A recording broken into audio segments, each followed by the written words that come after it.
अस्सलाम वालेकुम viewers, welcome to Urdu से यूट्यूब चैनल। अस्सलाम वालेकुम प्यारे व्यूअर्स, आज हम आपकी खिदमत में एक और न्यू मीनिंग वीडियो के साथ हाजिर हुए हैं।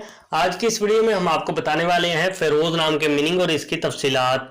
फेरोज के इंग्लिश में स्पेलिंग बनते हैं FEROZ, जिनस है इसकी लड़का, मजहब है इसका मुस्लिम, मायनी है इसके फतेहमंद, नीला रंग, कामयाब।